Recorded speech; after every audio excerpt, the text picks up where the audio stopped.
what's your opinion on the whole vinyl versus digital thing? You know, I the knew it's age old coming. debate. It's a very taboo subject, isn't it? I think it's a nonsense argument, and I'll tell you the reason why.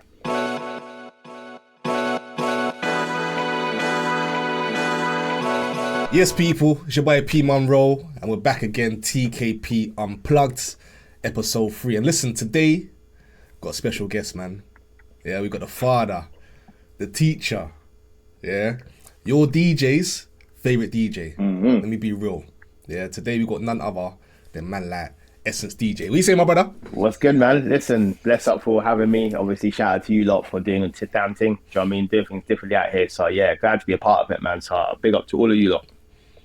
Yeah, man. I appreciate you coming through, bro. Because I'm sure you saw the last 2 episodes with myself and Trim, and also Rise, and you know it's like a common theme with you, S. Like anyone that I speak to, yeah, that knows you has some kind of influential story of how you changed, you know, the way they think, the way they DJ, the way they just, you know, go about their life. So now big up to you, bro, and I'm glad to sort of get you down for a conversation.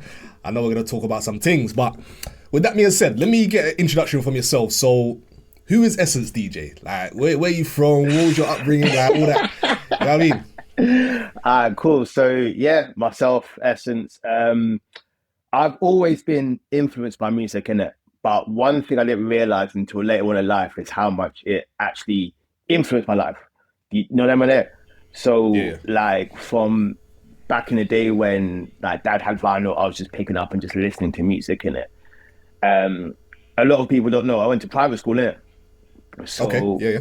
back in private school, them extracurricular activities, they used to throw it down your throat.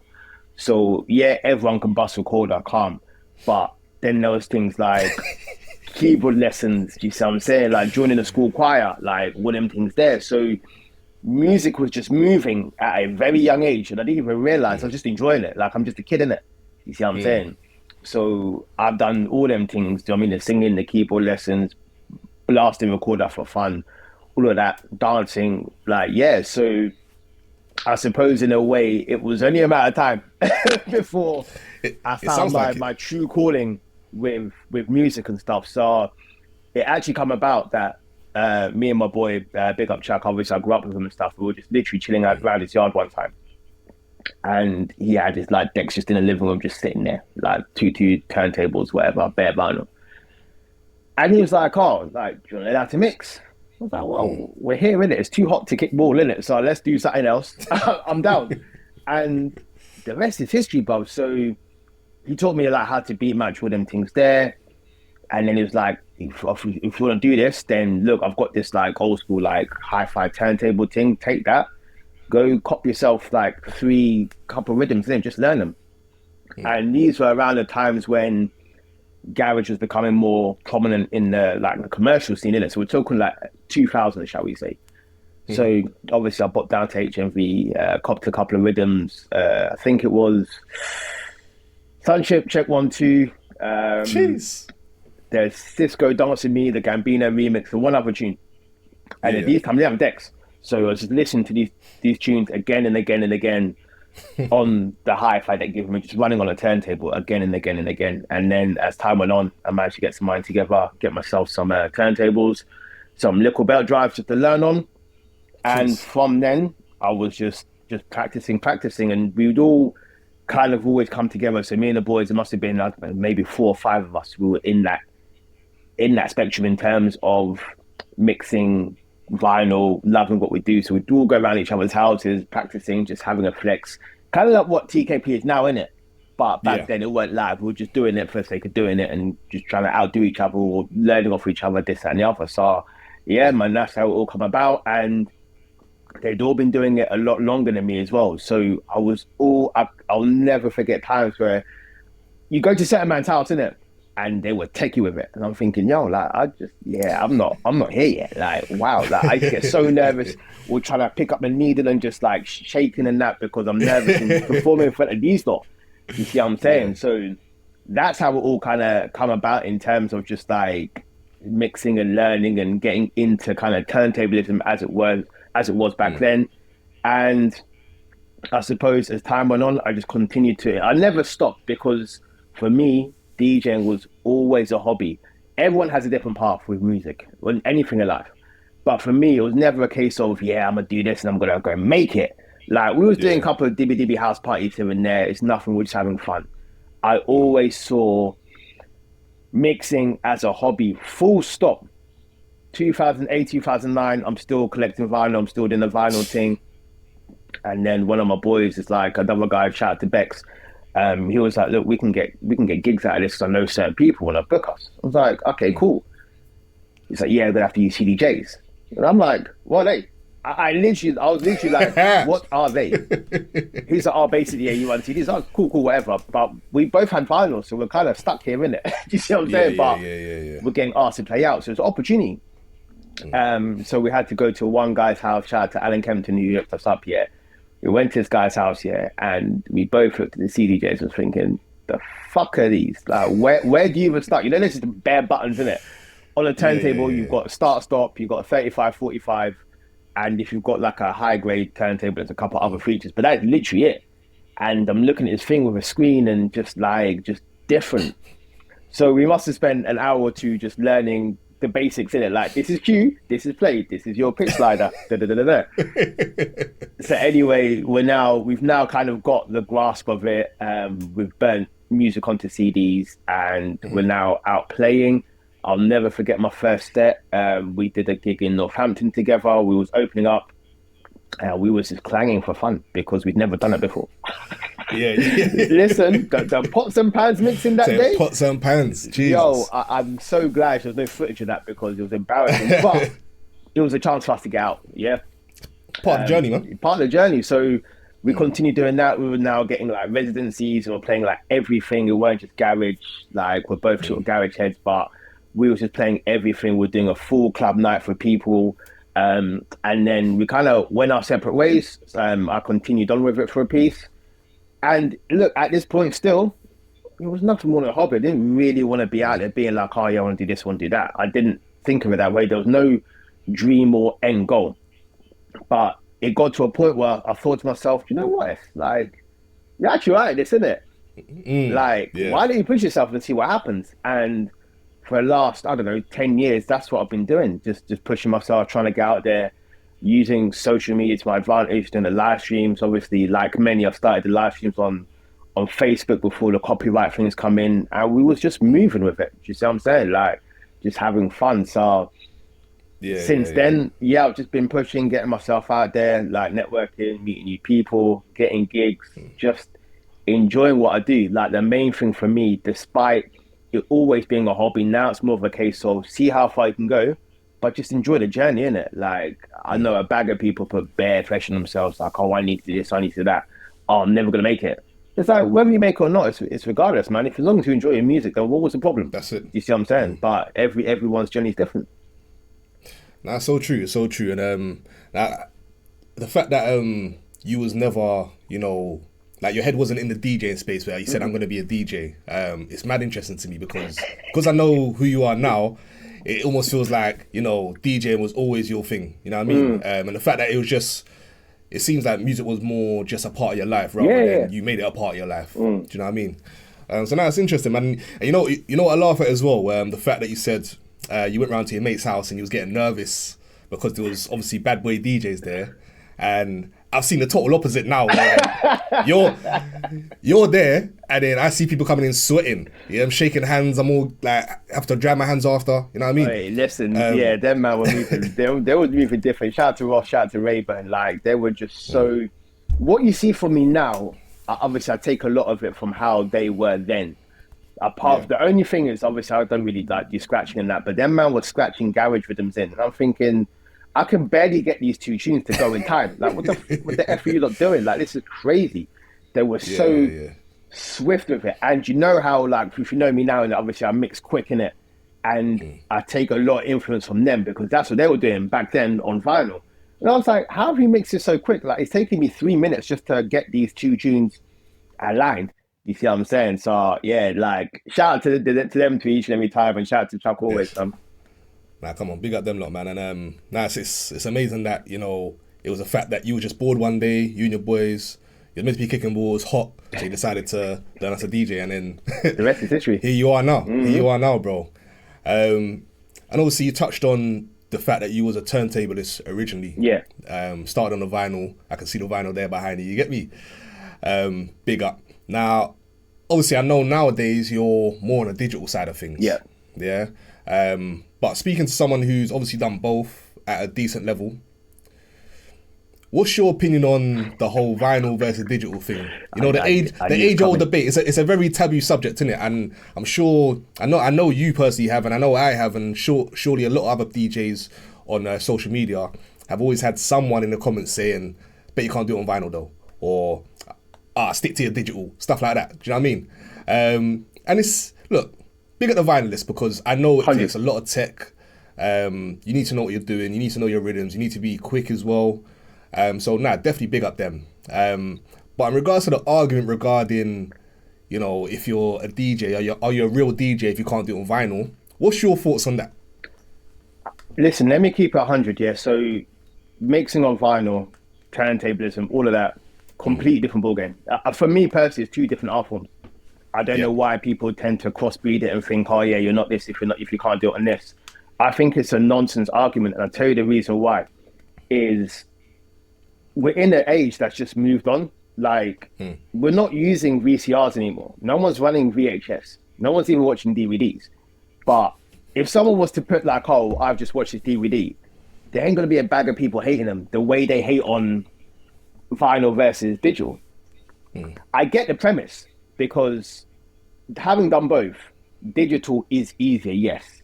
It's way easier. However, it allows you to be way more creative.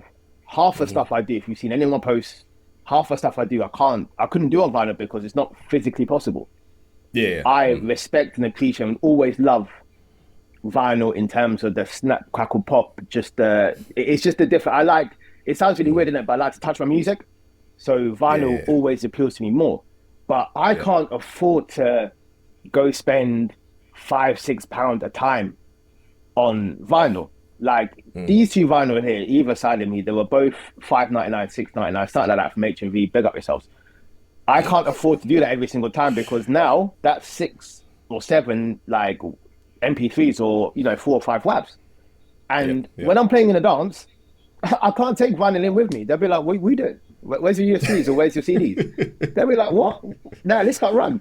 So that's where it's news to. And I can never fathom how the old school like turntablists and all them lot would expect a brand new DJ to go spend a couple £100 on turntables, then spend £3, £4, £5 on a vinyl every single time just to learn to be like them. And they'll be like, "Oh, but you can go to a charity shop and get them for a pound, 50p, The latest rhythm that's just come out in the top 40, if that's what they want to play, ain't coming out like that. If they want to like mix a particular genre, it's going to cost them. So it's just easier and more accessible to be in the digital age. I fully get it though, because if you're a vinyl DJ and you've been grafting for years, and someone just comes in, picks up a controller from Argos for £200, and next thing you know, they're outplaying, you're going to feel that resentment. So I hear that part, but times have moved on. Do you know what I mean? I don't hear anyone slating man for driving automatic. "Oh, it's lazy. Oh, you're not doing it." Like, do you know what I mean? Do manual all the time. We ain't saying that. But when it comes to vinyl versus digital, it's a big thing. And so many people are like, "Oh, yeah, you're not a real DJ if you can't mix on vinyl." And I sort of think to myself, but I get paid to play on digital. Like, if I'm getting booked, it's on digital. So if I'm getting paid, you want to call me a fake DJ, then cool. The way I see it is, for those who are spitting this nonsense, what are you doing? You can either switch or you can continue to do vinyl, and there are a couple of spots across the UK that still have turntables. Like, go play them, but just mind your business. But it's such like you said, it's such a subject. It goes around and around and around. Shout out to Steve Rude, and I think big up Steve Rude. Yeah, Jules Vick as well. They did posts recently about this particular subject, and it's just the same way. Like, for me personally, I don't have the energy to be hating on someone like that. So let's just say I was a vinyl DJ and I hadn't done anything else. If someone's out there doing digital and doing their thing, then crack on. Like, do you know what I mean? It doesn't affect me really. I have a choice. I can either mind my business or I can push myself further to being what I want to be in the musical world, innit? But yeah, Big I facts. know me and you, we get certain people in our comments saying, yeah, this, that, controller. Yeah, you're not real. You're this, you're that. Yeah, yeah, yeah. But let the hatred lie in it. Like I think it's time for change. You've either got to accept it or you need to buck up in it. That's the No, way I see it 100%. because it just doesn't make sense anymore. And like I've said, man, I personally feel they've always been two very different art forms, but for some reason, because we're all DJs, everyone just kind of brings it into one. Not at all, man. Mixing vinyl is freaking hard, and you're mixing purely by ear. A Yeah. digital DJ can get away with just using their eyes. Not me personally, but look, each their But own. you can, yeah. You Yeah, can, yeah, and you yeah. can sync, and people hate on people syncing. But then, if you purchase the product and that thing is on there, then why wouldn't you use it? You see what I'm saying? If I buy a car, it's got cruise control. So what? I'm lazy because I'm using that now. It was on the car. I'm going to use it. It's true. It's true. Yeah, So yeah, yeah. again, whatever people want to do with their equipment, just go do it. Like, don't worry about the people hating. Because the way I see it personally, yeah, when people hate on my comments, it means first I'm doing something right. Secondly, every comment that person makes or people make, it just pushes this algorithm in it. So I'm gonna get more views, I'm gonna get more likes. So who's really winning here? You see what I'm saying? Yeah, yeah, yeah. It's only driving traffic towards you. I like Anything, any kind of hate or any kind of trolling, it just drives more traffic towards Yeah, your man. Let's profile, go.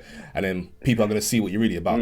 But just on the vinyl thing now, yeah. Again, like, so my dad's a vinyl man. He plays digital as well, but Yeah. he's still, you know what I mean, an old school vinyl man. So I'll always have respect for vinyl. I've tried it. You know, I can do it to a certain degree, but to that top level, I'm not there, innit? Hard, bro. So I definitely appreciate all the bad boy violinists. Big up Rossi because he's one of the best violinists I know. In terms of like just doing the madness on the decks that I've seen in person. Do you know what I mean? There is Rossi, and there's also one guy. There's one guy on TikTok called 1210. Yeah, 1210, big up DJ he 1210. again, he just minds his business. He will never ever hate on anyone else. But when you see his setup on vinyl, It sounds so clean. crazy. Like he's got a controller in the on, middle, and then it's just stupid. But he just minds his business, and he mixes so freaking clean. But you can tell he's Yeah, yeah, seasoned. Proper veteran in the game, innit? So Very seasoned. that's someone that I'll happily watch for time, innit? I don't tend to watch too many people, but him on turntables Yeah. or controller even. Yeah, man. Say that. You know, it's like you just got to appreciate the amount of time and effort he's put into, you know, obviously his setup alone. Like he's got the table and it's indented and his decks are just lined up clean. No, you know what I'm saying? But yeah, in regards to the like vinyl and digital for me, it's like Maradona and Messi, innit? Yeah, like there's no point saying who's better. Do you know what I mean? Yeah, just man. enjoy them both, as Rio Ferdinand once said. Just enjoy them both. Just enjoy them both, man. And the bad thing is that the argument is always one way. Most digital, if not all digital DJs, will always respect a vinyl DJ because they know it's not easy. But then the vinyl DJs will always respect the digital DJ. But then if you ask the vinyl DJs who their favorite DJs are, I can guarantee a bag of them playing digital now. But are they hating on them? No. Exactly. Do you know what I mean? It seems like they pick and choose. Are we sending for EZ now?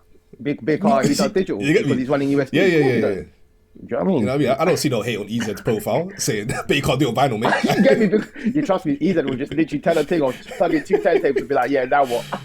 Yeah, exactly. But yeah, man, it's an age-old debate, and for me, you know, we're going into 2025 now. Look, if you're still doing vinyl, fair play. It's still an art form at the end of the day. But there's a lot more out there if you're doing digital. Yeah. Let's be honest. Let's have it right. And again, like it's almost like there's two different genres of DJ. I think even within the digital world, there's different genres of DJ. That is a fact, actually. That's Because you got selectors, like big up the selectors who are playing like dancehall and R&B, hip hop, all that kind of stuff. It's a totally different way of DJing compared to a garage DJ, for example. You know what I mean? And then you got violinists, which are totally different as well. So you can't just put everyone in the same box. Where yes, we're playing music, but in a very different way. Yeah. Do you know what I mean? So big up everyone, man. That's you know, being creative and, you know, keeping everyone's ears pleased and keeping the dance floor moving, because that's what it's about at the end of the day. If you're keeping the dance floor moving, who cares what you're doing? No drama. You know what I mean? Even if you're sinking, obviously, if you are syncing, I would hope that you've learned to learn the fundamentals in terms of beat matching and things like that. Agreed. But at the end of the day, look, I don't know how much Pioneer or these DJ companies invest into improving the sync button every time, but look, it's there for a reason, isn't it? So if it gets you out of jam, listen, it's been put there for a reason. So for me, like, I see it as, again, it depends on what type of DJ you are, and you've kind of touched on it as well in terms of like you've got selectors, then you've got someone who's like a more of a wedding DJ. So you don't need to be too techie. The transitions don't need to be too tough. Like you may fade in, you may fade out, whatever. That's cool. But when you sync, you have more time to be more creative because you ain't got to worry about beat matching. You see what I'm saying? The beat matching's done. So you've got rid of that part, and you can afford to just do the wickedest madness. And for a lot of these controllers and CDJs, there is so much you can do. Like, it's actually ridiculous what you can do, because a lot of people will like slate someone like James Hype for argument's sake, or Jack Swift, whoever. But these men are so techy in terms of creativity, or even Ethan, for example. The creativity you can have it's just unfound. Like, it's just so mad sometimes. Like, when I watch people, they're literally pressing buttons, but they're making new rhythms just from pressing buttons, but they've got two tunes playing at the same time. And sometimes I think to myself, like, how's your brain working right now? Like, how can you even comprehend what you're doing? Because I can't. I'm literally sitting here thinking, what? Like, you know, when you rewind, you go back in it. And you watch you're trying to figure out what they're actually doing. What they're actually doing. You can't see it. You can't see it. It's actually like crazy the level of creativity digital has. And some of it you can do on vinyl, but I think on digital it makes it that much quicker to go execute, because you remember, sometimes you're in a dance or you've got a crowd, so you've got to be doing these things very, very quickly to keep them entertained. They can't be waiting 5 minutes for you to set up for vinyl and do a madness. Like, shout out to Nefertiti. We've all seen that Nefertiti. Well, he's done a couple of it. He's done a couple, but there is stupid guy. Yeah, there's certain ones where he's just done some silliness. Now, he could do it on vinyl as well. There is no doubt about that.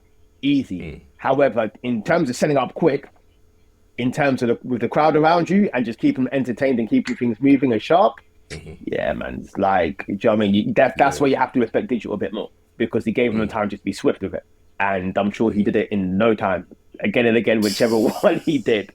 Oh, listen, shout out to Nefertiti, man, for that, because he's up there. In terms of like DJs I look up to and constantly watch, there's only like a small handful, but he's in that mix, man. Now, definitely, again, like, without digital, there's certain things that we would never heard or seen. And the same with vinyl, like that snap, crackle, and pop that we get from vinyl, like you can't beat it. There's something about the sound of vinyl that it's just raw, isn't it? It's raw, exactly that. But yeah, man, and you know, it kind of leads on to the sort of next topic I wanted to talk about. Now, there's a big kind of DJ boom at the moment. Yeah, it's been like that for the last few years, I think, where it's kind of become a thing on social media now, DJing, and you know. You can probably picture it now. You know, you got a crowd, you got the decks, you got a crowd behind, someone's doing a mix, and the crowd's just vibing or going crazy, and next thing you know, it's going viral, or you know, someone has a crazy mashup. All those different kind of things that are to do with DJing are now very popular on social media. But I feel like there's another side to it as well, where people are asking the question: how far does talent get you in a DJ world? Okay. You know. Is it a case of there's a certain level that you need to be at, and then going beyond that is just a waste of time or bonus? Or is it true that, you know, being a very, very sick DJ is going to elevate you to a next realm? For me, it's a bit, there's no one answer to it. I feel like for some people that are exceptionally good, they do go to the next realm and they do, you know, break through them doors. But I feel like for the most part, it's kind of crabs in a bucket where you just got to be doing something a bit different to kind of put yourself in a different lane. 'Cause otherwise, no one really cares about, you know, the 3-deck mixing or the 4-deck mixing to then go and book you for their dance. Because as you know, in a dance, it doesn't really translate that well to the general consumer, to the general crowd. They just want to hear rhythms. Yeah, 100%. Listen, We've got to shout out Mac up because Mac actually did a post on this the other day about Yes, whether big up it's Mac. actually relevant to do 3-deck mixing, and and obviously his thoughts were, is it that important? Because in a dance, they don't really care for that. They're not here, they're not there to listen to that. However, it depends on the environment you're in. If I did Boiler Room and I've got 3 decks in front of me, they're getting used, and the people behind me are losing their minds. It's that simple. Yeah.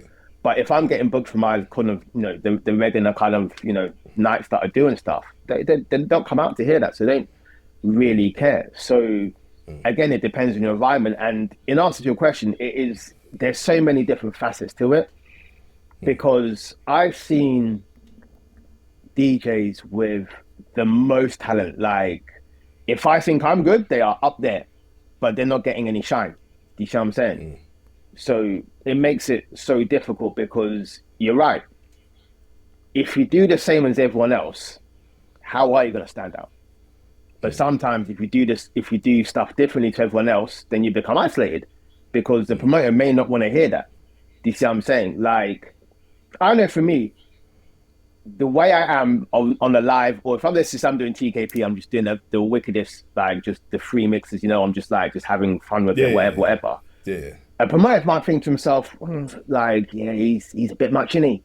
Do you know what I mean? They may look at it that way, to think I have to obviously sell tickets and hold my event, knowing that they're going to enjoy what they're going to hear. But they may look at me and think, nah, this guy's too rogue. He's too reckless with it. Like, why are you mixing RB into Blind for? Like, they made a whole F with that on a normal club night. Other venues, mate. You see what I'm saying? So it's more about kind of what you want from your journey, and that's where you need to tap in. So if you're looking to do certain dances, understand how those dances work, understand how those promoters operate, and then move that way. Because look, I'm going to be honest, man, I've been stung a couple of times, and I've kind of lost bookings because I've gone in there thinking, you know what, I'm just going to do me, innit, Rago. And they'll be like, yeah, thanks for coming, mate.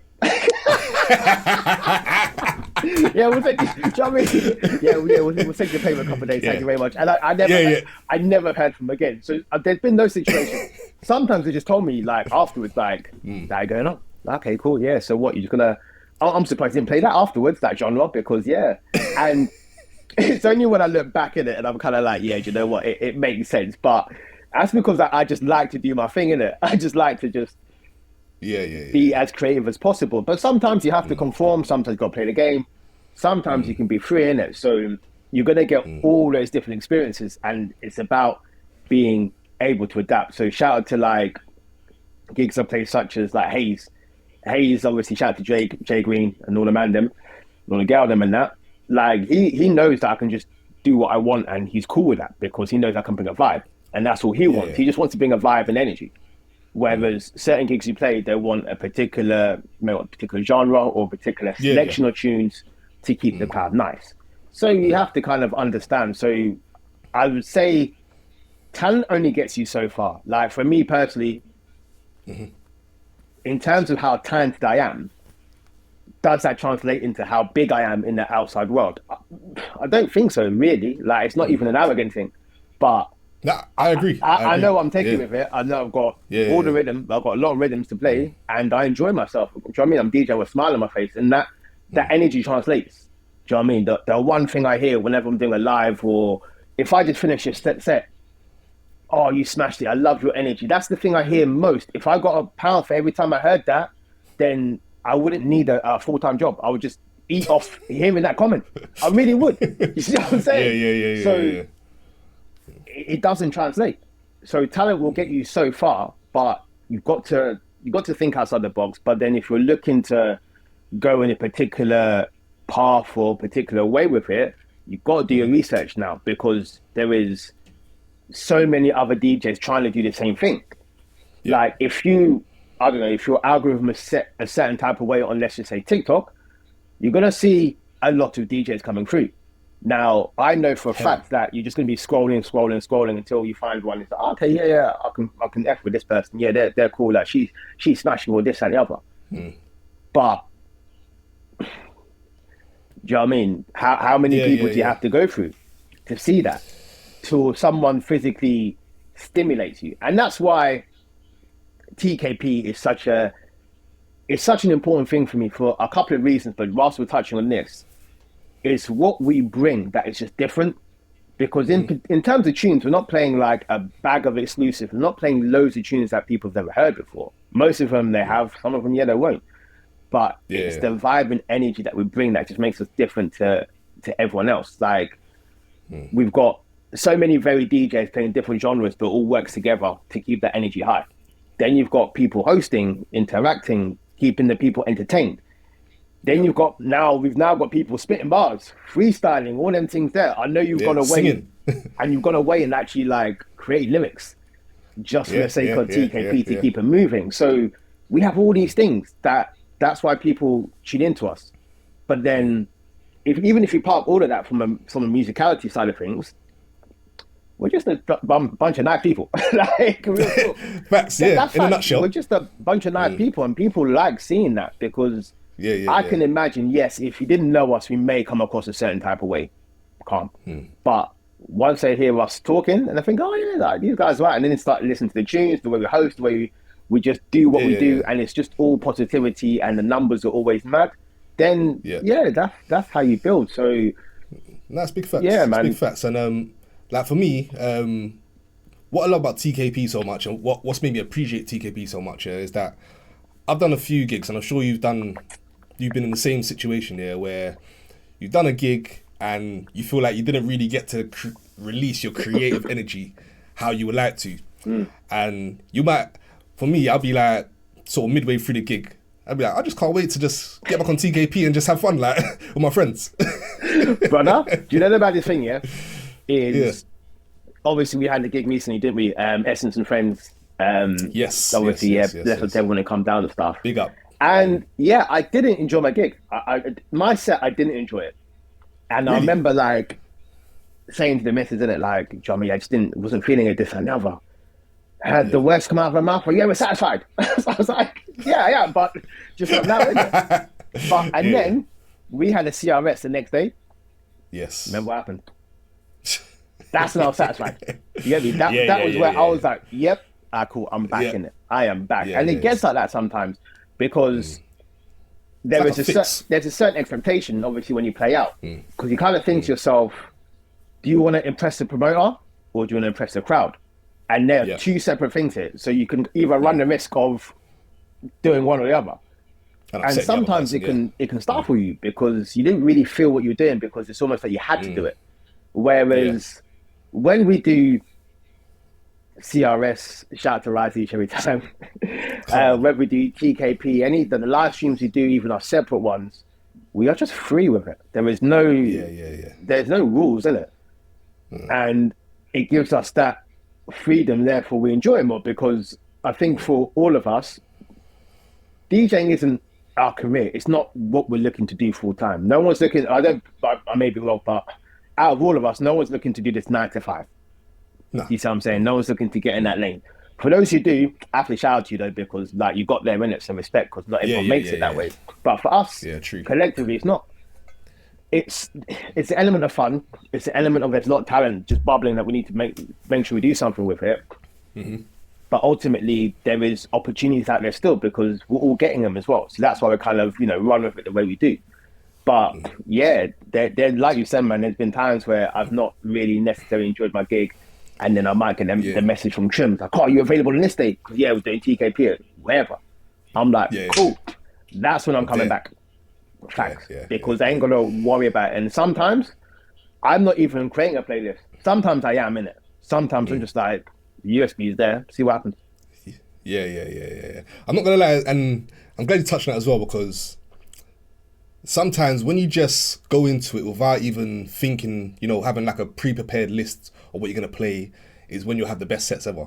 Just because you're just going off of the energy that you're feeling at the time. Do you know what I mean? Like, you could create a playlist yesterday, you might not be feeling the same way the next day. Do you know what I mean? But when you're just freestyling off the dome and just selecting tunes at random that you feel are right for this moment and how you're feeling, sometimes it comes across like on the screen, especially like when you're, because when you're enjoying what you're playing, it shows, innit?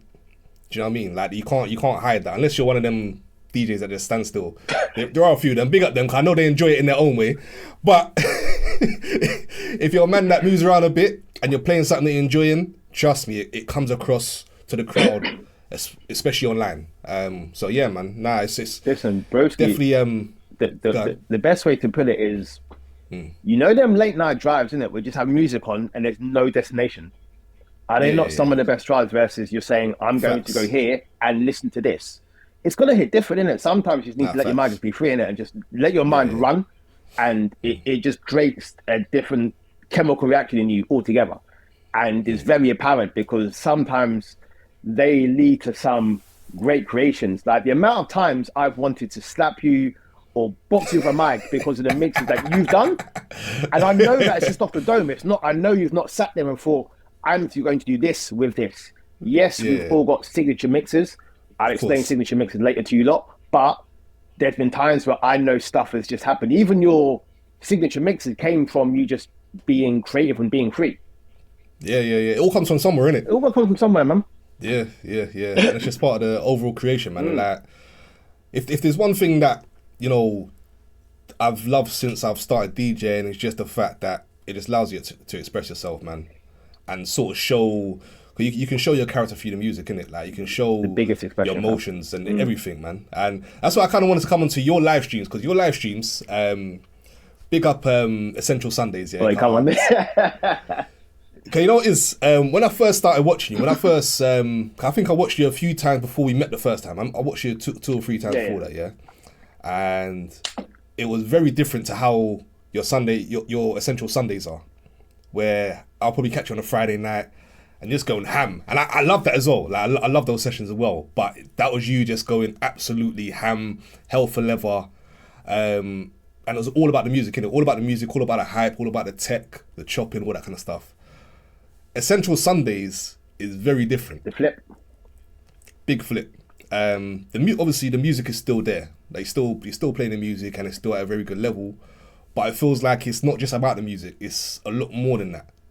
Talk to me about Essential Sundays a little bit. Right. So the way Essential Sundays was actually like born in my eyes was, obviously everyone knew that I could cut, chop, flip deck, do handstand, stand behind the wall, just kick back, like, do you know what I mean, fold my arms, all of that. Everyone could see it. Everyone knew I could do that. And it got to a point when I was like going through TikTok myself and watching other DJs, like they're all doing the same thing. We're all kind of, you know what I mean, cutting, chopping, getting bare techie with it, this and the other. So I had to think to myself, so how do I come away from being the same as everyone else? So that was kind of the first point.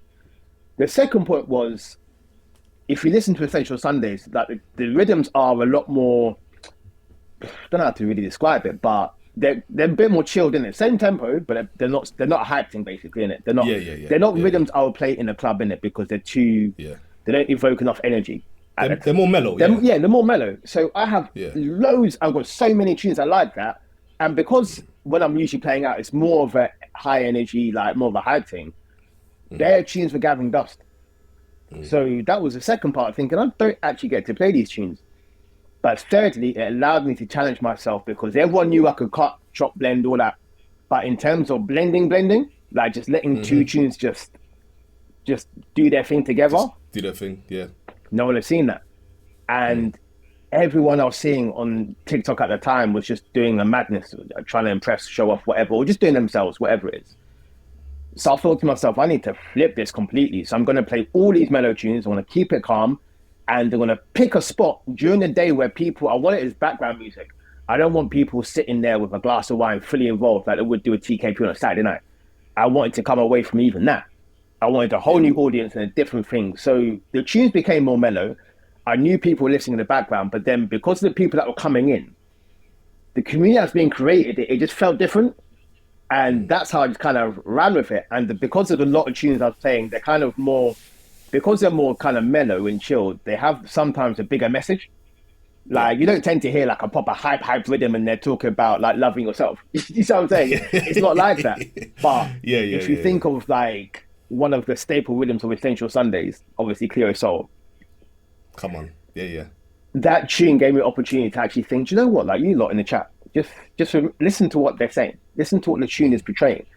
And then all of a sudden, people are like, oh my gosh, you're so right. And then people in the chat were talking amongst people about their struggles. And I was thinking, we're onto something here. because we're all going through some form of struggle, or we're suffering, or we've had hardship. But because we all live on our own bubbles, don't really talk to each other, we wouldn't know.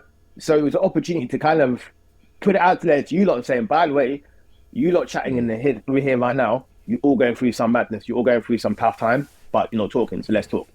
And it was great to see, because then people giving advice to each other, and then other people like, yeah, you're right. Da, da, da, da. So it weren't just me now. It was amongst themselves. Do you know what I mean? You know, when you're saying, like, do you know what I mean, back in school, they used to say to you, oh, yeah, go, like, discuss it amongst yourselves. It was one of them ones. I was just playing music in the background in the meantime.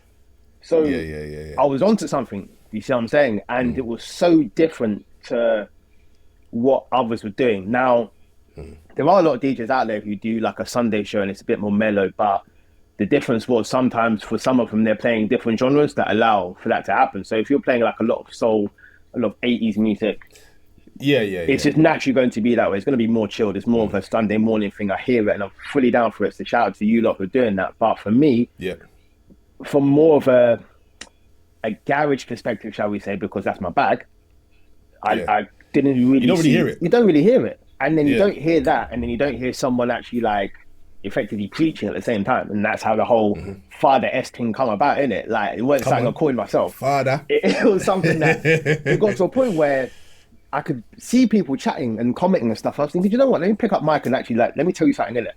And that's how the kind of the sermons come about, and just giving people that piece of advice. Like, I'm not here to say, yeah, you have to follow it, but it was just kind of like, yeah, I've got some advice. If you wanna hear it, by all means hear it. Each one teach one. And that's how Essential Sundays become such a thing, where it was a way to kind of cleanse the soul, wasn't it? That's what I always say, cleanse the soul, ready for the week ahead, because we don't know what's going to happen. And it's just real talk. So yeah, man. Yeah, and just to kind of give you my kind of experience in Essential Sundays, like what I sort of noticed from Essential Sundays is it creates like an environment where people, you know, show their vulnerabilities. They allow themselves to be vulnerable because they feel like they're in a safe space amongst other people who, you know, are even in the same situation or can empathize with them. Do you know what I mean? There's a lot of, Essential Sundays has attracted the right people. Let's put it that way. There's no one in there that, you know, you're thinking this one's just a rotten egg in here and just causing issues every minute. Like, everybody there is experiencing different things and is there to help each other. And I think firstly the music definitely helps, because if you're listening to, I don't know, Miss Dynamite Boo, you're not going. You don't want to jump in. You're not going to. It's not the time. It's not the time to unload. You know what I mean? It's not a self-reflection rhythm. Let's go. Nah. But you're playing rhythms that, like, there's a lot of tunes that you played, that I've not heard. And we'll get onto that in a second, especially. I'm gonna get to that. I've got something for you. But what these tunes, the message that they're sending out is, it's a lot of self-love and self-improvement and things like that, and, you know, just that feel-good music. It brings out emotions. It might even bring out emotions that you don't necessarily want to tap into, but you're in a place where you can talk to people about it. And I remember there was one day especially where it almost felt like it was full-on therapy, because I literally felt like I was in a room full of people and, you know, one person started crying and everyone started crying. You know what I'm saying? And that's what you created that, bro. So you should definitely be proud of. I appreciate the people, you know, being able to do that on a screen, on a phone screen. You've done that. Do you know what I mean? So it's definitely an achievement. But yeah, in terms of that aside, the music you're playing, you're educating the people, bro. I have to say. Go on. Talk about the rhythm. You know what rhythm I'm going to talk about? Well, there's a few, but I think there's one in particular. There's one in particular. So that was a purpose as well, because a lot of the tunes I was playing, the more mellow stuff, there are some old school ones, but there was some, like, a lot more new ones in it. And there was one tune, I was going to get it wrong now, innit? It's called Alone, innit? Yeah. It's called Alone. It's a Toddler T remix by, it's either Jesse, I think it's by Jesse Ware or Jesse J. One of those two. Jesse Ware, yeah. But that tune alone, I think it got 4 relapse or something. But that time that I played it, the tune just went crazy. Like, there is something about that tune. But what I love about what I do or what we do as good people is you don't know how much it's going to impact someone else. Now, obviously, that tune is staple for Essential Sundays. Like, I play it a lot. Now, one person in particular, you know, when you do the Spotify Wrapped in it, and obviously it shows like what you've listened to across a year. I don't know how much this person listens to Spotify per se. However, that one tune was number one. Now, they wouldn't have heard that tune without what I was trying to build as a community. Chance. You see what I'm saying? So it is that each one teach one. It's that education. I know for a fact that the older we grow in it, we tend to listen less to new music because we're so used to what we've grown up on. It is what it is. Like, I don't mess with R&B the way I mess with old school R&B. That's my bag, innit? That's what I grew up on. That's what I love. So in the same breath, I suppose if you've listened to garage growing up, you're going to listen to more old school garage than the newer stuff. So it was just about educating people, and now I've impacted someone so much and they've had that tune on repeat. Like, do you see what I'm saying? And literally, yeah. It's just a wonderful thing because not only does it educate the people listening, it gives them something new, gives them something fresh, but it's more of an act of service in a way to a lot of the newer producers as well. Yeah. You see what I'm saying? Because there are so many newer producers that even influence, like, especially me and you, they influence us on our live streams. Like, just quickly reading some off in it. I don't know how much time we got, but Nah, go for it. Yeah, I got a few. You got PJ Bridger, you've got Wilfie D, you got Conductor, Sammy Vergi, Opie Dan, Keg1, MPH, Star One, like Todd the T, obviously, you know, in the mix as well. Like the way they've influenced what we do now, I have to give them their flowers, man, because they create tunes. Shout out to Salute as well, who's more like house, but the way he does it is just like ridiculous, man. Yeah. But you know, we need to do another podcast just talking about producers, because there's so many producers out there that's doing their thing. We ain't got enough time to talk about you right now. We ain't got enough time, and we are going to dedicate a whole podcast just to you, like 100%. We'll make it happen, 100%, definitely. Yeah. But now, definitely. Look, the education is key in it, and not unfortunately, but you know, old school garage had its time for a long time. It had a great run. Then we had the grime. Then we had UK funky. Then we kind of moved on a bit. UK rap, drill, all that good stuff. Yeah, dubstep, everything's there. Yeah. If the new UK garage, it's definitely got a place, and it's definitely got a scene. I think it's a matter of time until it sticks like old school garage. Yeah. I don't think it hasn't quite stuck yet in that sense. From a longevity perspective, yes. Yeah. But no, there's definitely a big scene. Obviously, we know like Brighton and them places there, Bristol. Hey, listen, if we lived in Bristol right now, we ain't got time for this podcast, man, because we're just doing this, man. Like, do you know what I mean? Like, we're doing gigs every day, man. The underground scene there, crazy, like actual insane. It's just Nah, literally, Now, listen, we need to tap in over there still, car. I know that, you know, the way that we like to play music, like, we're definitely it's a rap, and we're having fun. Yeah, fit like a glove over there, trust me.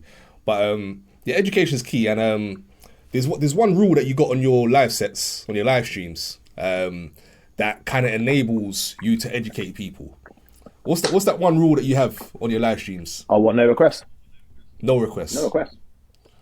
Why is that? Why is that? Well, you just touched on it. The first thing is I like to educate people to sort of newer music, and I think if I accept requests, then it becomes a force of habit with people, because people will see that person's request that I played it, them to request something, so then it becomes this kind of snowball effect where they're just requesting tunes. So that's firstly, I can educate people with new music by not doing requests.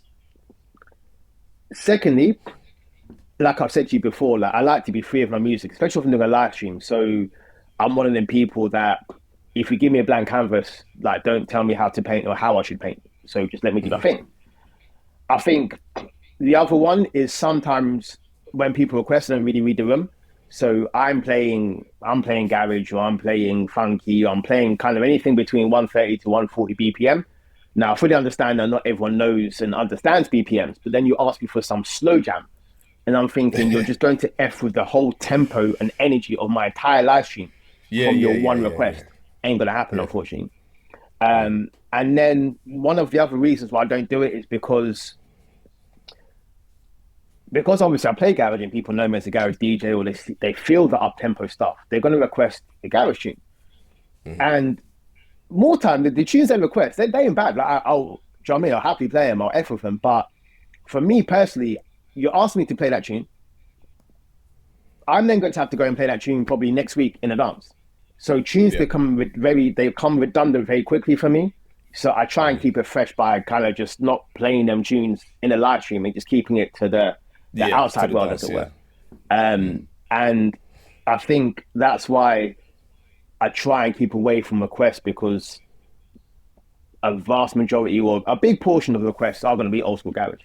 Now, I am not disrespecting or discrediting any DJ that takes a request. Like you've got someone like Diggy Dan who will happily do a request live. Like he'll do 4 or 5 hours straight, and the comments are going mad with just people requesting, and he's gone every single time. So shout out to yourself. But for me, I just can't do it in a live, then go do it out, come back to a live, do it again, because then I create that own vicious circle for myself. It's like, so when do I get to play the newer stuff? Because if I don't, for those who are obviously used to me doing requests, let's just say if I'm in that realm and I don't do requests, they're going to lock off and I'm going to lose kind of that momentum. So it makes it difficult. So I'd rather just be out here and say, no requests. And it just makes it easier that if you want to hear something different, or, do you know what I mean, just let me do my thing, by all means, tap in. But there's so many DJs out there that can do the requests, so you just go follow them. Like, I'll happily recommend you in my own life. Do you see what I'm saying? So yeah, they're the reasons why I don't do requests. I just don't think it's for me personally it's necessary. Like, you know, some of the tunes, man, you literally got on a compilation behind you, or like on your Spotify or your iPod, whatever. So I don't see why you'd want to come to hear like, that bad. Yeah, if you want to hear it that bad, then do you know what I mean? Just put your headphones in and do the thing. Yeah, 100%. But I get requests in a sense, because when you're out, like, do you know what I mean, enjoying yourself, you want to hear your favorite tune. When you're in a live, I suppose, in a way, you want to hear your favorite tune and people can relate to that tune, you can all talk about it. So I respect it from that part. But for me personally, I just don't like being told what to play, I suppose, is the best way to put it. Yeah, and I think it's all about setting expectations, isn't it? So if you do a live where you're doing loads of requests, as you said, then, you know, your next live, that same person's going to come in thinking you're going to do requests again. And it's just going to, it's going to throw them off, because they're thinking, okay, this guy's going to do what he done last week, so where's the consistency? And 2, you know, it confuses the crowd. Now everybody's going to start doing it. It's going to catch on. So yeah, it's about setting expectations and, you know, letting people know what kind of DJ you are, innit? If you want to come and hear a certain type of vibe, then come here. If you don't, you want to get requests, there's other people that do it. So, and I think that's where every DJ's journey, or their kind of mantra, or their kind of end goal lies. Now, for me, I just want to get to a space where I'm playing out to the biggest crowds, just doing what I want, based on who I am as a person, what people know as a brand. And I'll give you a classic example. If Easy went live tomorrow and he started playing country and western, we're all listening. Why? Because he's Easy. You see what I'm saying? Because of everything he's done, because of the respect we have from him, we're gonna tap in. Like, and we ain't gonna be sitting there saying, "Oh, play this, play that."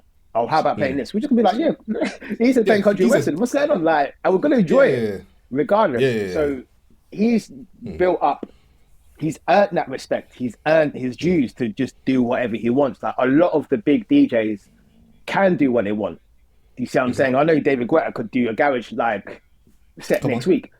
It blows up.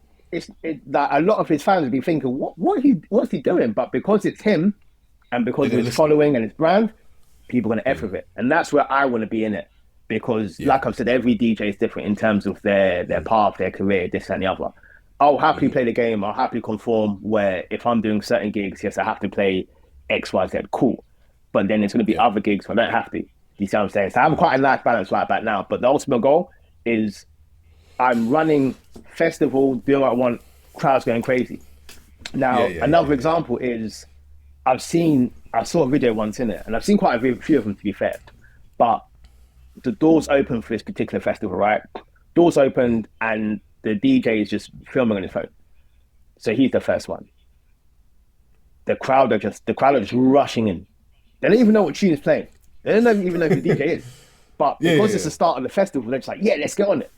And they are loving themselves. They're living their best life for that moment. And the DJ what a wonderful feeling to have people just rushing in and enjoying what you're doing. Now, whatever you do, those people aren't going to leave at 3:15 to think, oh yeah, this guy ain't good. Like let's go home. No, you're there for the day, innit? You see what I'm saying? So you can afford to just do what you want, and that's the kind of freedom I want to get to, where no matter what time I'm playing at a festival, I'm just doing my thing, and people are thinking, you know what, this guy, yeah. What's his name? I'm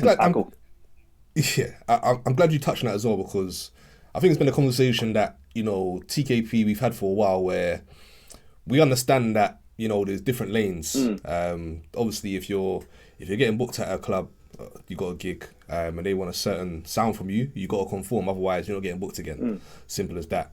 But you know what we do on a live, we want to be able to create a lane for that on the outside, where obviously there's monetization purposes as well, but also just actually performing to a bigger audience and creating a bigger vibe. And it's, you know, it's not something that we can do overnight, because it's very difficult to do. Otherwise, everyone will be doing it right now, right? For sure. But we've seen that, you know, consistency gets you a long way. Now, if you try something for a little while and you think, people ain't feeling this, you give up, go back to doing what you're doing. Cool, that's great.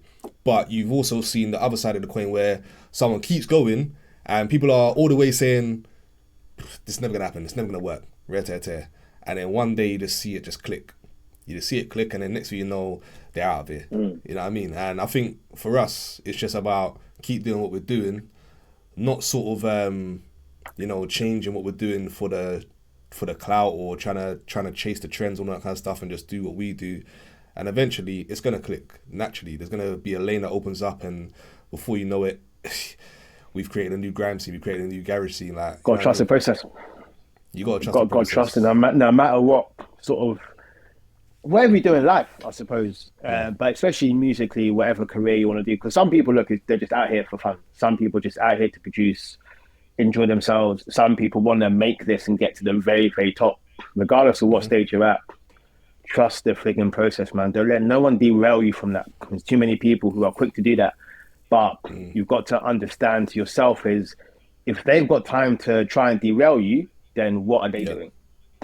Exactly. Yeah, 100%.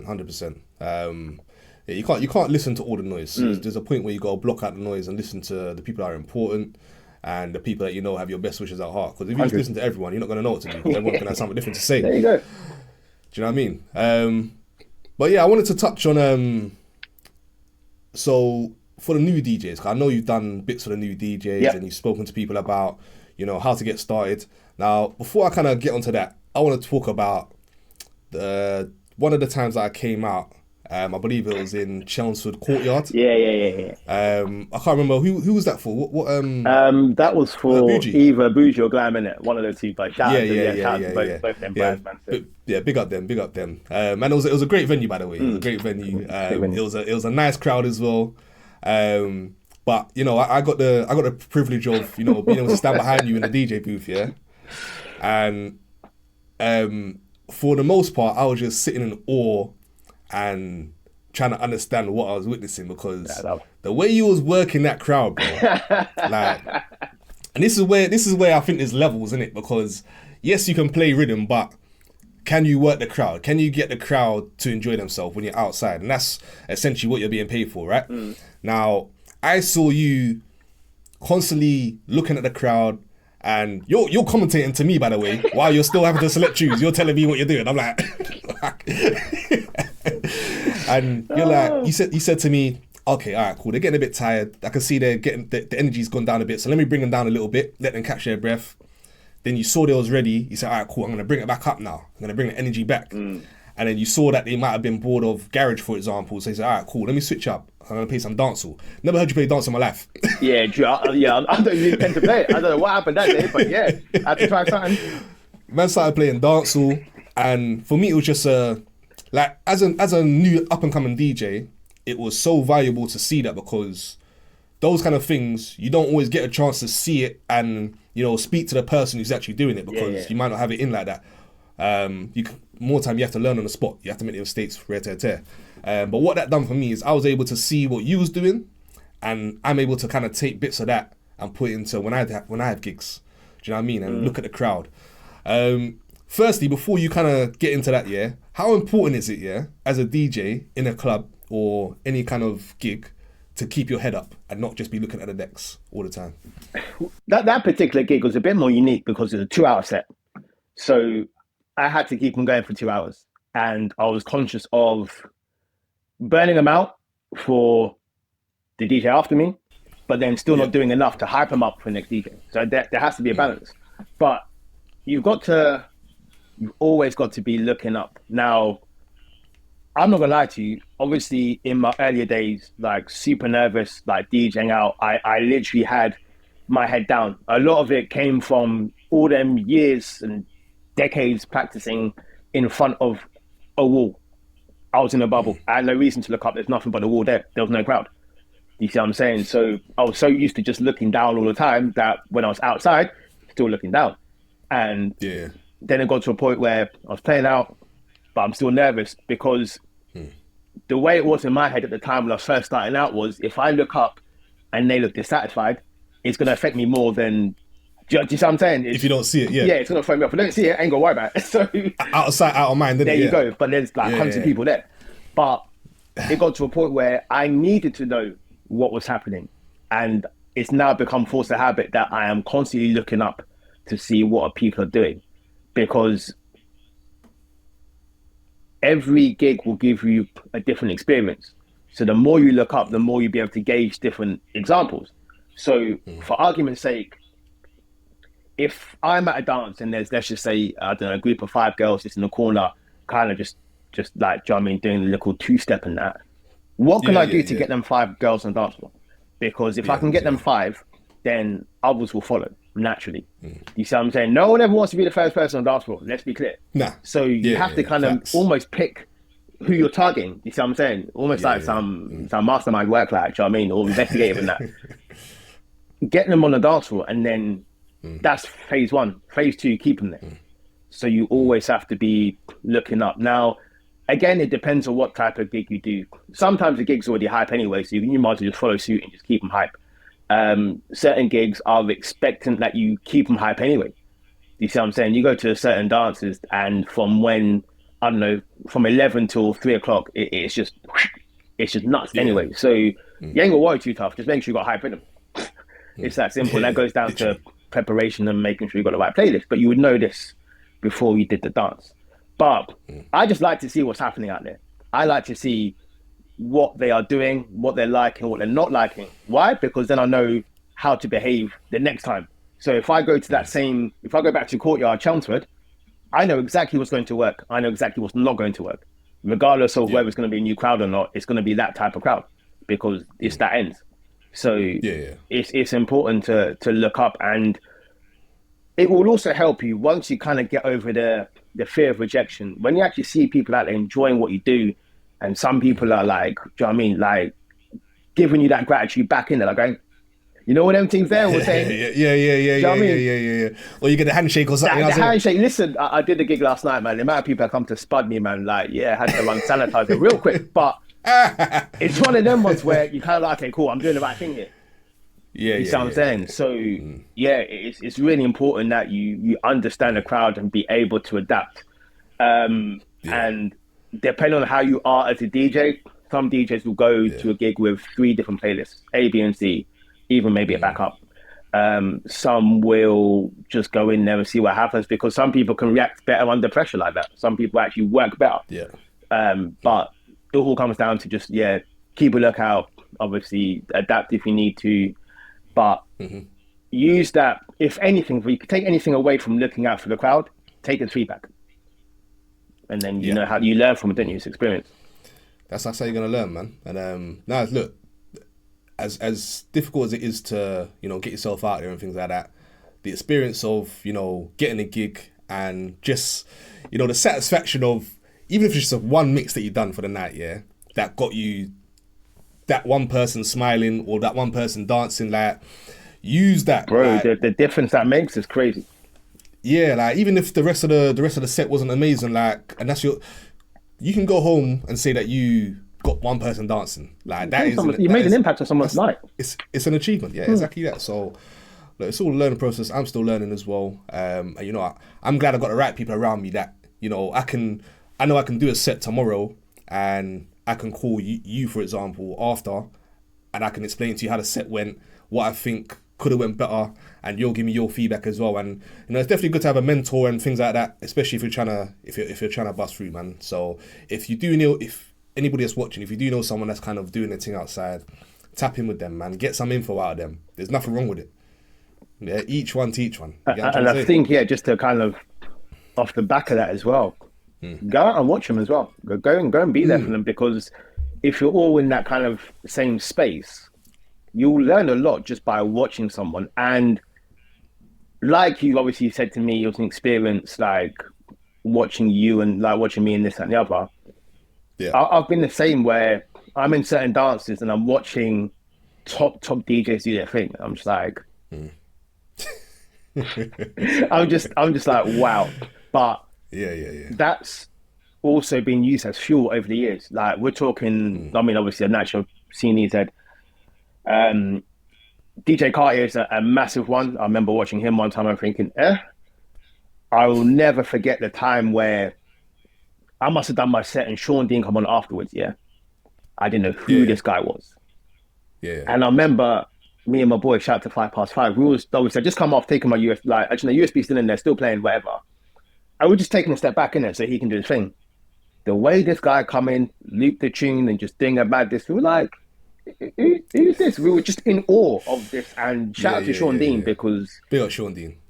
The wickedest, like the coldest, like everyone knows how I feel about Twisted DJ. Now, there's been so many dances where I've just watched them and I'm just like, why am I here? Why am I here? But it's good to see, because these are people that inspire me. So it's not a case of, oh, I'm going to watch them and take everything they do. It's just good sometimes just to kick back and appreciate how others do it. It's like when you watch football, innit? Like, do you know what I mean? You kind of appreciate certain ballers, but then you don't necessarily go out to be that certain type of baller. It's just a learning curve. It's just the experience. You see what I'm saying? So, yeah, shout out to anyone I've kind of stood back and watched them for. Yeah, do you know what? I got some work to do in it. Like the amount of times I come away from gigs thinking, listen, I've got some work to do, boy. Like I ain't slipping no more than that. Yeah, gotta get back in the lab. Yeah, 100%. Like that. Sometimes you need that in life. Sometimes you need that push, because interesting enough as well. And this has come up a couple of times in my lives, and I think certain people have said it as well about myself, is when it comes to like music preparation, like collecting music, searching for music, I'm going to be real with you, man. Like, I don't tend to do that much of it. I can't lie. I find it a chore. There are certain DJs out there, they will spend hours. I think you're one of them as well. So shout out to yourself. You will spend hours looking for certain rhythm, doing this, doing that. But I've done all that, like, and I got bored after a while. So I suppose in a way, if I was to relate myself to a footballer as a DJ, I am Ronaldinho. Fam. I won't train. I'll be late for training. I don't care. But when I turn up, smile on my face and just do the wickedest bad. I'll put on a show in it, and then I'll come away. The week starts again. The week starts again. Like, that's just how I am. Like, I've been like that for the longest. But shout out to obviously everyone who puts that time and effort in, like searching for certain rhythm, patterning record box differently, all them things. I think that's where I just naturally switch off in it, because of what music means to me in it, and what my DJ kind of career is. I've never wanted it to be a chore. That's not my biggest fear. I can't lie. Once DJing becomes a chore for me, what have I got? I've worked hard for decades getting to where I am. If it now becomes work and I fall out of love with it, I'm going to feel hella vulnerable, hella exposed. So I never wanted to come to that. That's why I just do what I do and enjoy it the way I want to. You see what I'm saying? And spending hours and hours finding like 2-3 tunes and stuff. And I just... I 100% get it. Yeah. And for me, like, because I started, 3 years ago now, and obviously I've been building my library. Now I know my library isn't as deep as your bag, innit? So it shouldn't be. I know it shouldn't be exactly. So I know you got a lot of rhythms in it. So I can imagine now, you know, how long have you been DJing for? How long have you been collecting rhythms for? Let's start with there, because obviously there's two different phases to it. Yeah, so vinyl was 2000 to 2008, and then So from 2008 onwards. and then CDs, CDs and like, you're just having stuff on laptop in it, from 2008 onwards till now. So in total, that's damn near 15 years. Yeah. On digital alone. Yeah.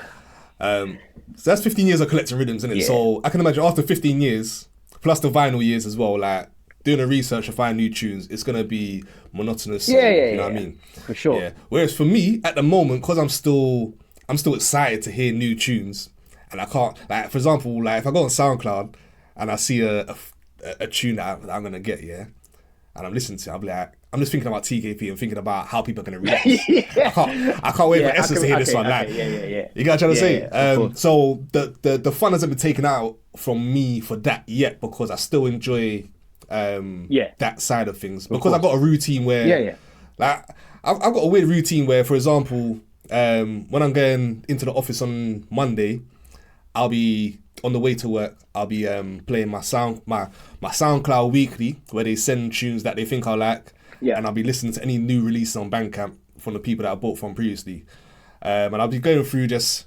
favoriting, liking the stuff that I'm gonna eventually want to download. Come Tuesday, I'll sit in the studio, I'll download those rhythms. Come Wednesday, if I got a TKP set, I'll start putting that stuff into folders and getting my playlist ready if I'm doing a playlist and things like that. So, because it's a routine, it's just normal to me. Of course. But I can understand if there's no routine, then it can feel like you're just kind of putting yourself out of your way to go and do this kind of stuff. So, I fully get it, man. I fully get it. And look, you got to do what you need to do to make sure you still enjoy it. Otherwise, it becomes a chore, as you said, and you start to become disinterested, essentially. So, and that's exactly that. So I need to keep the fire lit, as it were. But just quickly touching on that, any advice to any new DJs coming through? I beg you, don't don't go and get just every rhythm in the world. Like, don't do it. Just for a simple reason that when you're learning, it can be overwhelming, in effect more difficult, because if you downloaded 100 tunes, those 100 tunes, as much as they may all be the same genre, or they may not, the structures, the compositions, the flow, the melodies, all of it is going to be so different. So every time you mix, you're now having to learn something new. Whereas if you take time and build softly, you will understand the tunes you already have, and then you can complement them with the tunes you're bringing in. Like I said to you from early, like them three vinyl tunes, I had them for time before I even had turntables. I went buying nothing else. I was just listening to them tunes, and it made me really sort of understand, appreciate, and get to know composition of garage music. And it really, really helped me, because it made me understand that garage has this way of being, it was very like intro, verse, chorus or breakdown, chorus again, end, right? So then it got to a point where I was thinking, well, if I set this tune off at this point after the breakdown, by the time the breakdown is done, the vocal kicks in on the new tune, and then that was it. Like it became that was a mix. As long as I beat matched it, it's like they work perfectly together, because I started to understand the structure of a rhythm, the phases or phrases, whatever you want to call it. And that's such a big thing. And I think that's where people sometimes slip a little. They're not taking time to physically listen to the music. I know, well, actually, to be fair, you should be listening to music anyway, because if you bought these tunes, if you listen to them, otherwise what's the point of you getting them? So that's where I've sort of learned a lot, that, just listen to the rhythms. Like to this day, one thing I do a lot is I listen to my mixes just to kind of see where I could do better, where I could be better, and then I know what to do sort of moving forward. So TKP live streams, they get rinsed like 100%. And there's times where I'm thinking, okay, those two tunes worked, and then times I'm thinking, don't do that, don't ever do that mix again. Like it's that simple. Something's worked. It's all learning, isn't it? 100%. Like I will never stop as long as I'm in the music game. I'll never stop learning. Never. Exactly. Because there's always room for a new mix, a new combination of tunes that you haven't done before, and seeing what it sounds like, innit? Our signature mix is great.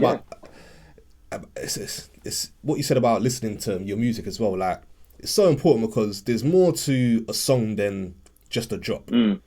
Like the drop, obviously the drop is very important and how it drops, but there's so much more to the structure and composition that this producer's put a lot of time into. Listen to the damn tune and understand what's going on, because you need the bridge, you need the chorus, you need the break, you need all these things that's part of the tune, able to mix efficiently and sonically in a sonically pleasing way. So I definitely listen to your music. I think I was just gonna say, sorry. The other reason why it's so important to listen to your music, because you physically listen, so you're using your ears and you're training your ears, as opposed to using your eyes, because the digital platform allows you to do that. And one thing I've seen so many times, it proper jars me, is like someone will miss their cue point, so therefore the mix is out. The mix it's over. It's finished. Turn the decks off. Disaster. Like, do you know what I mean? Lock me off the grid. I'm out. But if you were able to use your ears, you would know that there's going to be a particular part in the tune where you can kind of do what you wanted to in the first place again, and it may actually sound better. But because your eyes have told you, now you've gone past this point, it's done. Like, just it becomes like, oh, it's not going to sound as good. But how do you know that? Because you were never listening in the first place. So how are your eyes telling you what sounds good? You don't hear with your eyes. You see what I'm saying? Like, I get it. It's there. There's a grid. Like, I don't think there's anything wrong with using it. But for those who want to be top DJs, if you want to really get to the highest heights with whatever, use your ears. And we actually discussed this the other day. And I still vouch we're going to do this at some point next year. Like, I want to mix blindfolded just to see whether I still got it. Just to see what it's like, just to have the music coming through my ears and my friggin' soul, and not relying on technology. Nah, 100%. That sounds dope as well. And I definitely want to see you do that on live stream. Please. I'm down, man. But yeah, now you're so right. And being someone that started on digital, I can say for free that once I learned to stop relying on what I'm seeing and using these that God gave me, my DJ level technique went up tenfold straight away. And I can see it, man. You've been smashing it. It's very apparent as well, because the reason I know that you use your ears more time is because you're very good actually at, when you're mixing, especially when you're playing out, the few times I've seen you play out, you look up a lot. So when you're doing certain things and you're mixing, you're actually looking up. So I know you're not looking at the screen, but your ears are still telling you something, which is why you're able to kind of just keep the mix tight and do what you need to do. So yeah, man, shout out to yourself for that. Big up. No, respect, bro. Respect, man. And look, anyone that is kind of in the same boat as me, or is kind of new to DJing, if there's one, as I said, the first thing that you need to, your first protocol is learning to trust your ears, man. Because the screen can let you down at times. Like looking at a digital display, like, most of the time you can probably get away with it, but there's gonna be that one time where you're gonna be stuck. And I've been on decks where you can't even see what's going on. You can't even see the digital. You can't see no waveforms. You know what I'm saying? So if you're relying on waveforms, you're done. The whole set's collapsed. You're out of there. And that's why I try and tell people that, because look, every venue is going to be different as well. You're not always going to have that venue with the brand new 3000s and the A9 mixer. Nah. You're going to have some venues where they're using slightly older equipment, and some of the older CDJs, there's no waveform. You got two blocks like Lego. Do you see what I'm saying? All it is just counting down time. You can't. You can't do nothing with that. Your cue points are irrelevant here because it's not showing you anything.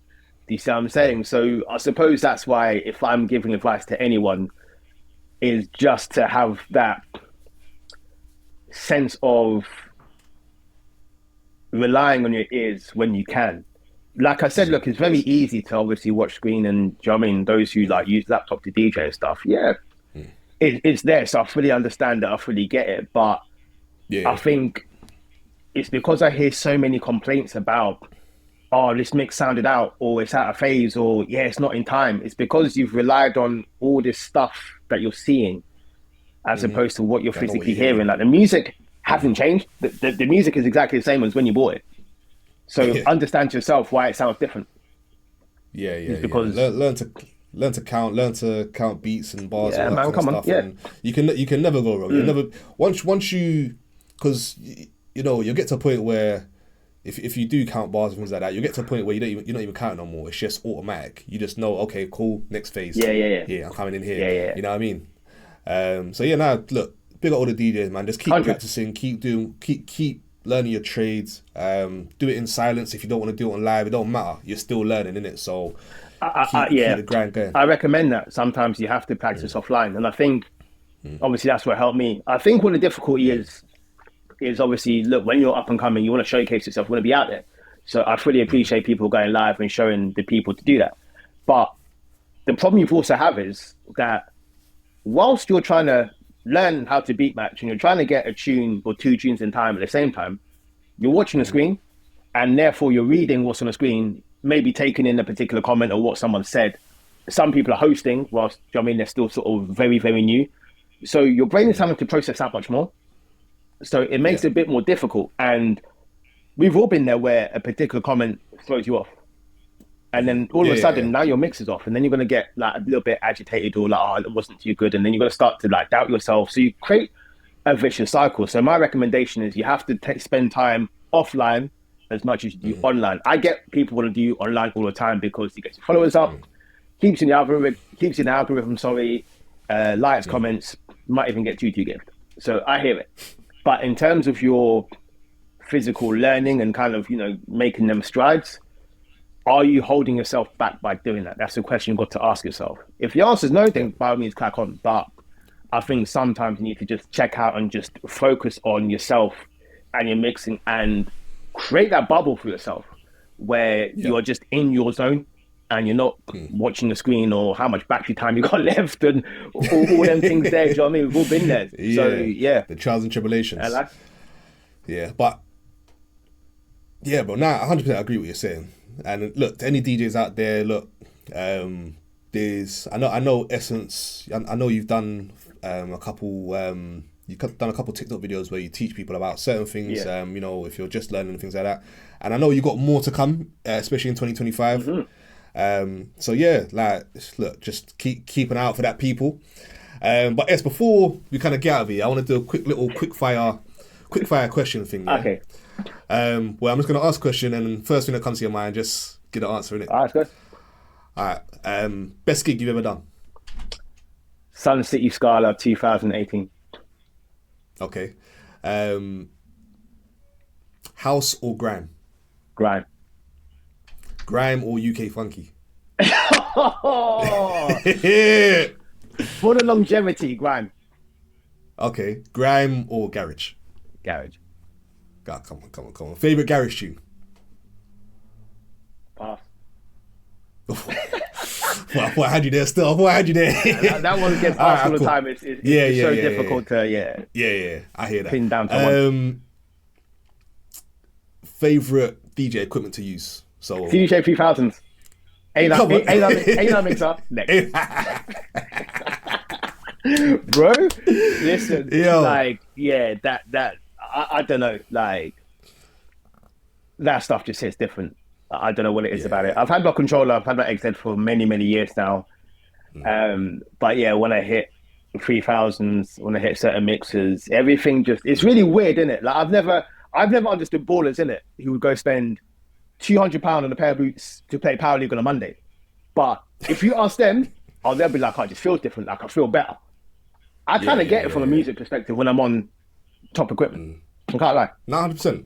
Yeah, I mean, when you're around a certain environment, like, I mean, I was speaking to Raz about on the last podcast, like, when you're in an environment that makes you feel like you're in a serious DJ environment or producing environment, it makes you do some serious stuff, you know what I'm saying? Not to say that you can't do the same things on, you know, the cheaper equipment. Yeah, of course. There is cheaper equipment where you can still get down and, you know, do your thing, but it almost gives you a different feeling when you're on CDJ 3000s, man. Like, you feel like you just have to, it's your duty but to go mad. Man's ready to serve, you get me?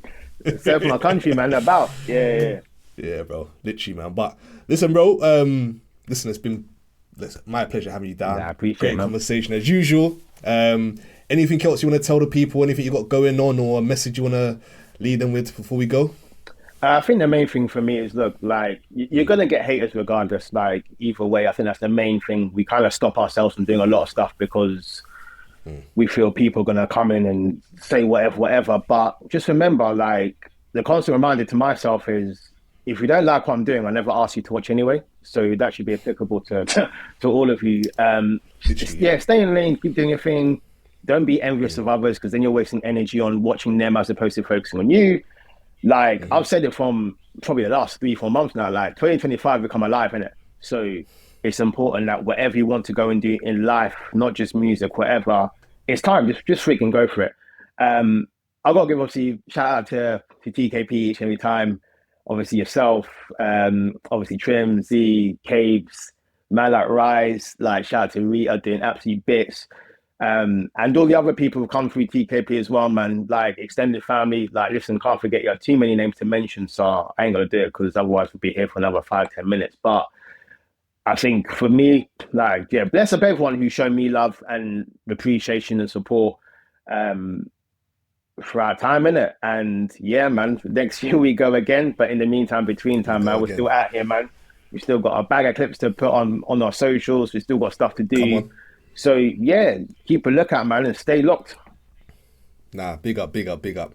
And listen, people, yeah, next year we're gonna keep being consistent, man. Like, we ain't stopping, innit? Like, we're not taking the foot off the brake, off the gas, shall I say. If we do that now, we'd be stupid. You know what I mean? So you're gonna see a lot more next year. But listen, this is the last one. This is the last podcast of the year. So all I want you to do is like, comment, subscribe, all them good thing there. Share it to a friend. And yeah, it's been myself. It's been Man Like Essence DJ. We are out. Love. What's up? Hey.